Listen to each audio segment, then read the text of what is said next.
Hacer brotes de lenteja en frascos funciona, pero hay que lavar, escurrir y repetir todo esto varias veces al día. Esta vez vamos a probar un método distinto que nos ayuda a ahorrar tiempo y necesita mucho menos cuidados. Para hacer estos brotes podemos usar una bandeja o una botella de plástico recortada. Lo importante es que tenga perforaciones por abajo para que pueda salir el exceso de agua. Y como sustrato podemos usar la tierra negra que tengamos en casa o comprar alguna mezcla liviana que se venda en el mercado.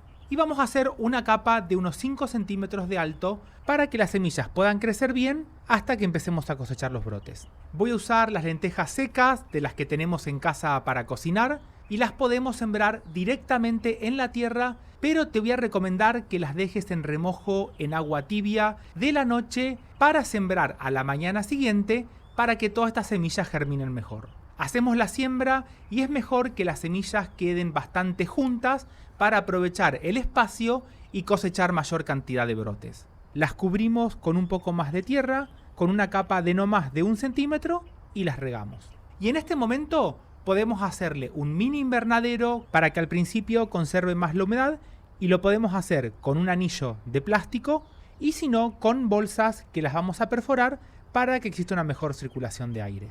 Y a este almácigo lo vamos a dejar en algún lugar luminoso, puede ser cerca de una ventana, si a esto lo estamos haciendo por ejemplo en invierno, para acelerar toda esta germinación.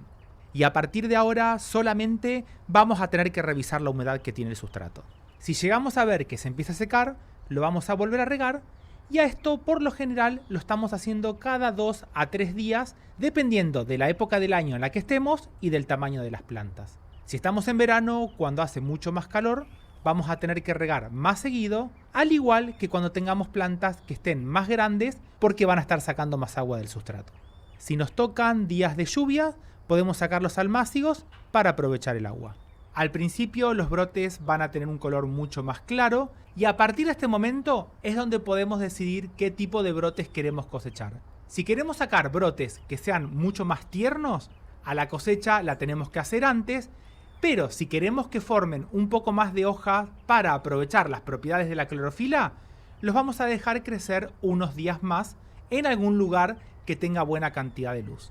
Y una forma de aprovechar mucho más la bandeja y tener brotes frescos durante mucho más tiempo, en vez de hacer una sola siembra al mismo tiempo, podemos hacer una siembra escalonada dividiendo la bandeja en 2 partes iguales y vamos a sembrar primero una mitad y cuando empecemos a ver que estas semillas empiezan a germinar, vamos a sembrar la segunda mitad para que así en el momento en el que estemos cosechando los primeros brotes, la segunda mitad va a estar creciendo para que siempre tengamos brotes frescos para cosechar.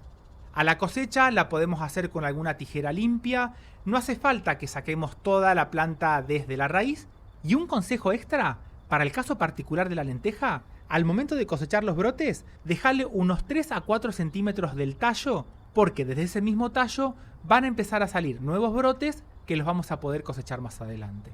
Este mismo método también se puede usar con otras semillas, como puede ser el caso de la arveja. La gran ventaja que tiene es que vamos a cosechar brotes de mucho mayor tamaño.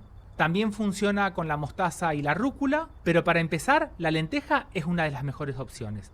Es fácil de conseguir, germina rápido y aproximadamente a los 5 o 6 días vamos a poder empezar a cosecharlas. Y todo el resto de las raíces con la tierra que nos queda después de cosechar los últimos brotes, la podemos usar para mezclar con la tierra de las plantas que cultivamos en macetas para que con el tiempo pasen a ser nuevos nutrientes para nuestras plantas. Espero que te sirva, lo pongas en práctica y te mando un saludo grande. ¡Chau!